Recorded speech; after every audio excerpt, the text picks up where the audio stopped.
Irmãos, Deus tem se usado dos servos que tem atendido, conforme ouvimos na oração, para muitos aconselhamentos, e o Senhor tem mandado conselhos maravilhosos e necessários. Sinto da parte de Deus 2 pontos. O primeiro, com respeito à parte administrativa da obra de Deus. E o outro assunto, um conselho para a nossa irmandade. No primeiro, irmãos, nós já ouvimos explicações do funcionamento da obra e do ministério da obra, que ninguém é remunerado, tudo é voluntário. Mas entendamos uma coisa: existe ordem também no desempenho das funções e respeito para com o chamado do Senhor em cada ministério. Nós vemos desde o passado que o Senhor Jesus chamou os apóstolos. Porém, irmãos, depois apóstolo não ordenou apóstolo ou chamou outros apóstolos. Salvo a exceção de Matias, que com muita oração e muita preocupação foi posto no lugar de Judas, o apóstolo Paulo, como ele mesmo se descreve como um abortivo, como um apóstolo fora de tempo, mas que o Senhor apareceu também para ele, como está bem relatado lá no livro dos Atos, e realmente ele foi chamado apóstolo também pelo Senhor Jesus, que também falou com Ananias, é um vaso escolhido, e foi escolhido para o apostolado. Mas fora isto, irmãos, os apóstolos ordenaram anciãos para continuar a pregação da palavra, continuar fazendo o batismo aos novos convertidos e também o mandamento do Senhor para a Santa Ceia são os anciães. Então, como sabemos que tem muitos que assistem os nossos cultos e gostariam de conhecer a estrutura organizacional da obra ministerial, os anciães cuidam da superintendência da obra e atendem, sobretudo, os serviços além de cultos, reuniões, também batismos, santas ceias e reuniões de mocidade, que tem sido reservado para os anciães estes serviços na obra. Também houve a necessidade de cuidar de alguma viúva com crianças, filhos pequenos, que ficavam desamparados. E Deus sempre guiou, colocando piedade nos corações, e muitos vendiam alguma propriedade e doavam parte ou todo, conforme sentiam, trazendo para os apóstolos. E era ministrada esta parte da distribuição aos necessitados. E viu-se a necessidade também de instituir os diáconos. E vemos na palavra a instituição dos primeiros diáconos, homens que fossem cheios do Espírito Santo, que tivessem uma boa reputação e tivessem sabedoria. São os pré-requisitos para o diaconato. E eles passaram a atender as mesas. E até hoje, então, na congregação, tem a obra da piedade com os diáconos e as irmãs, que também Deus chama para esta parte. E para cooperar com o ancião, tem o cooperador do ofício ministerial.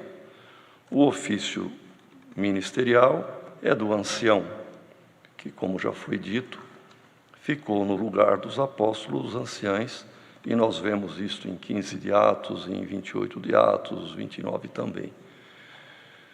O ofício ministerial da palavra, da pregação, da evangelização e também da realização de serviços privativos, de batismo, Santa Ceia e reunião de mocidade, é dos anciães esta parte. E os cooperadores, como o nome próprio diz, e é bíblico, Paulo chama Clemente e outros, que eram os cooperadores da época de Paulo. Então temos os caros irmãos cooperadores, que também atendem culto, fazem unção com óleo, visita e pastoreiam com o dom do pastor a igreja.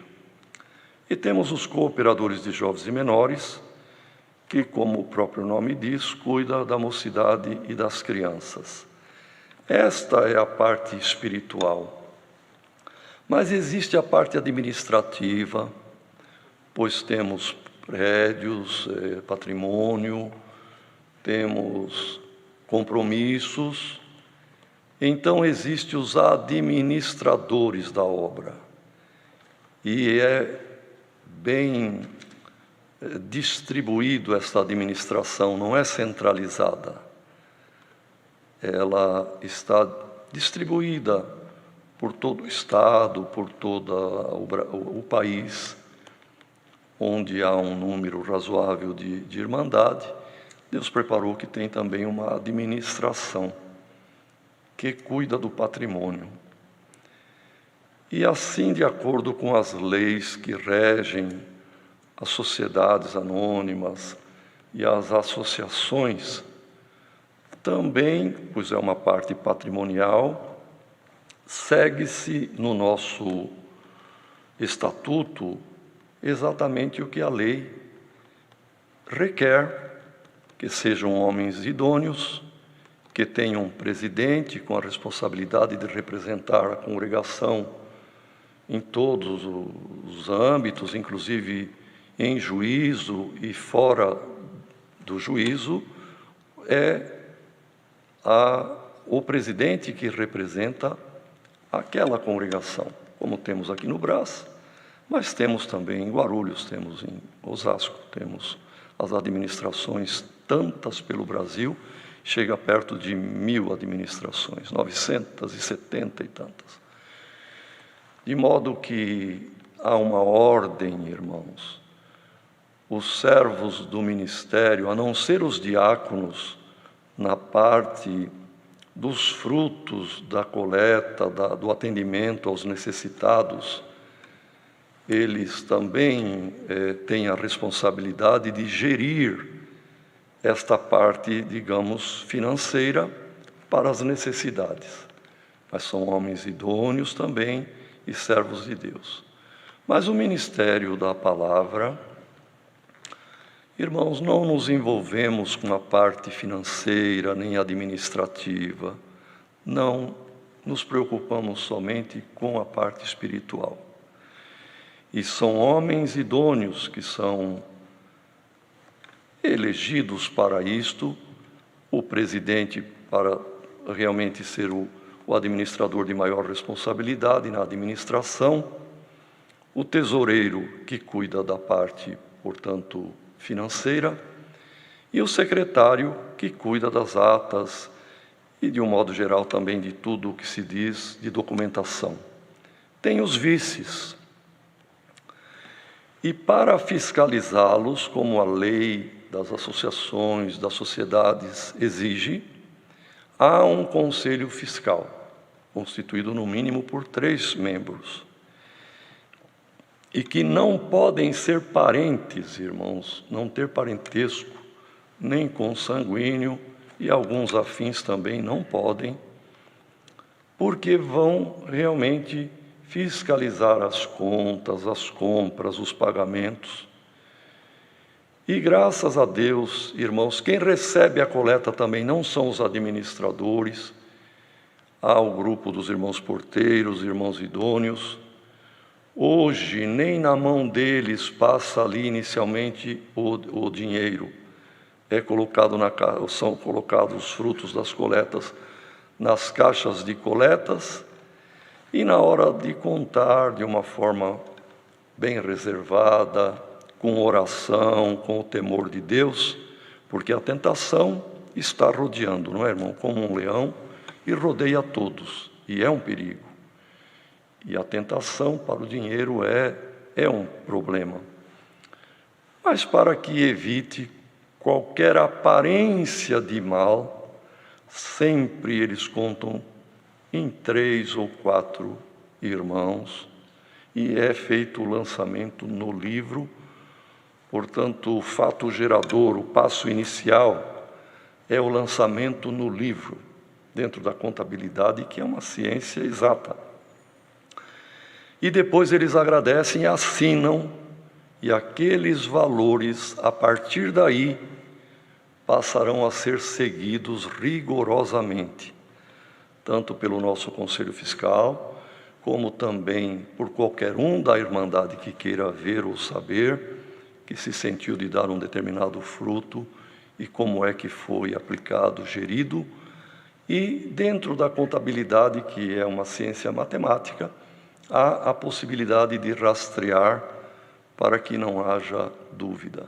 Então, a nossa Irmandade colabora, como nós também colaboramos, irmãos, que nós temos a responsabilidade do ministério, mas somos ovelhas nesta obra também.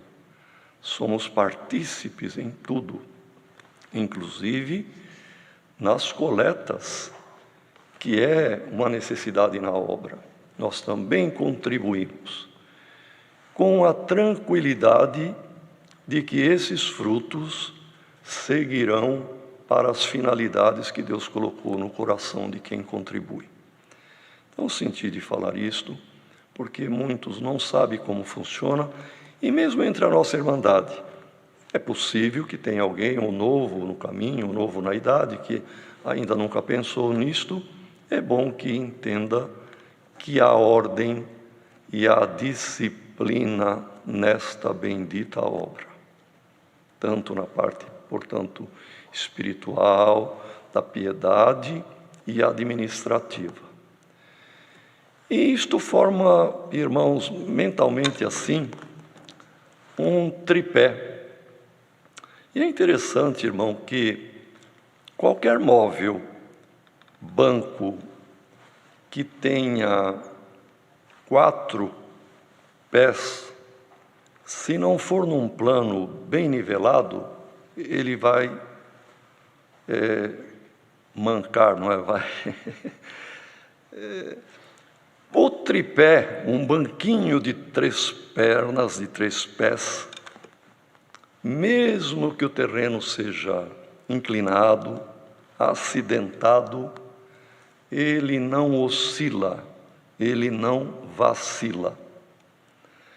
Então é uma coisa interessante isto, irmão, que essas 3 colunas, 3 unidades na obra, se respeitando mutuamente, como é assim que funciona, e uma parte não interferindo na ação da outra, a obra de Deus não vacila, não manca.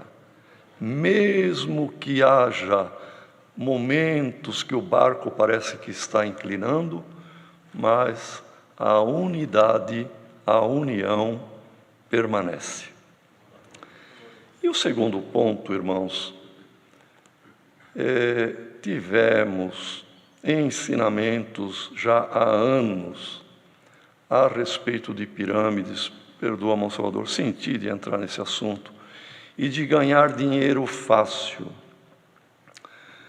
E nós tivemos o dissabor de ver casos ao longo do ano passado, irmãos, de pessoas que deram prejuízo para o próximo, e a nossa Irmandade foi vítima em muitos lugares. Porém, irmãos, parece que esse mal desaparece, mas ele camufla, ele troca de roupa, muda o nome e a tática, e o procedimento, mas continua as pirâmides à solta por aí. Então é fácil a nossa Irmandade saber. Tudo que promete ganho fácil, que em pouco tempo multiplica, é pirâmide. Não tem como. E a palavra de Deus não se contradiz.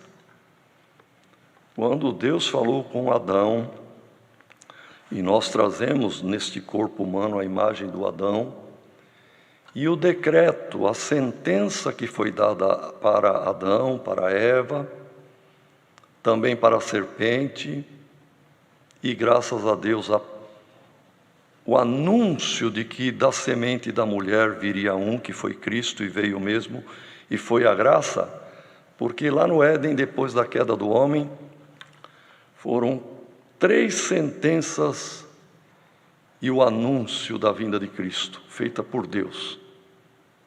Para o homem, para o Adão foi dito, a terra não vai mais produzir comida espontaneamente, você vai ter que trabalhar. A terra espontaneamente vai produzir espinhos, cardo, carrapicho, enfim, toda sorte de ervas daninhas. Ninguém precisa plantar, a terra vai produzir. Mas para você comer e sobreviver, vai ter que lavrar a terra e plantar, e com o suor do teu rosto comerás o teu pão. Para Eva foi dito, as dores agora do parto em ti se multiplicarão. Agora o teu parto será doloroso. E você vai viver uma vida de aflição, pensando no filho, na criação, pensando no marido e sofrendo para gerar. Para a serpente foi dito, você andará de rasto, lambendo o pó da terra. E ouvimos uma palavra há pouco tempo que realmente deu uma bonita explicação disto, que não é o réptilzinho, o animalzinho aí, que apesar de venenoso, a cobra, mas não era, irmão, era muito mais maldoso aquela serpente, porque era o próprio inimigo travestido na serpente. E ele continua, sem dúvida nenhuma, pelas partes mais baixas de rastro do pecado e procurando, sabe, irmão, ferir o calcanhar da humanidade. E veio o anúncio da graça, a promessa da vinda de Cristo. Mas da semente da mulher nascerá um que esmagará a cabeça da serpente. Então nós vemos, irmãos, que o decreto do Senhor é que o ser humano, porque agora vamos fundir homem e mulher, que é a pessoa humana. O que acontece conosco, irmão? Todos temos aflições para ganhar o pão de cada dia. É com suor, é com lágrima, é com oração, é com lamento, com gemido. A mulher, dores também, não só no parto, mas as dores depois da criação do filho, que pode ter, irmãos, a idade que tiver, e sendo casado, e sendo já pai, mas os pais sempre estão gemendo, preocupado, orando e chorando pelos filhos. É a luta desta vida. E o comer o pão com o suor do rosto é um decreto de Deus para o Adão, para a Eva, que é a carne e o corpo nosso. Tudo que contrariar esse decreto de Deus, não, aplicando aqui, é verdade que o teu real, o teu dinheiro, vai virar uma moedinha virtual, mas é agora, é a modernidade, é o caminho, e depois você vai receber muito dinheiro. Aqueles que entraram, irmãos, passaram por muita dor, gemido e perderam o que tinha. Temos notícias de irmãos que tinham uma pequena casinha, simples, popular, para viver, mas olhando lá, se eu vendo essa, eu compro 3 daqui a pouco, e vendeu e aplicou e perdeu tudo o que tinha. Então, tenhamos cuidado, irmão. Recebi comunicado de que em alguns lugares aqui pelo Brasil está de volta a pirâmide, mas a minha não é pirâmide. Eu vendo a mercadoria e entrego, porém eu tenho que arrumar 5 compradores. Começou a pirâmide, irmão. Compra e venda custa R$10 essa mercadoria, te dou a mercadoria, me dá o dinheiro. Isso é compra e venda. Mas a partir do momento, olha, o preço é este, mas se você arrumar tantos, você vai ganhar tanto. E isto dispara, irmão, um gatilho da chamada ganância que o ser humano tem, e por causa de ganhar, ele se ilude e não sabe que ele é a vítima, que é o dinheirinho pobre e suado dele que está sendo visado, que vai e não volta. Irmãos, é o que eu senti da parte de Deus. Quem ouviu isto, dê-se por avisado e não entre em correntes piramidais, mesmo que tenha mercadoria, porque isto tudo não queremos citar nomes, mas já houve em anos próximos passados vendas de vários tipos de mercadorias, mas tem que arrumar outros compradores, e isto daí trouxe dissabores e grandes prejuízos. Deus seja louvado. Amém.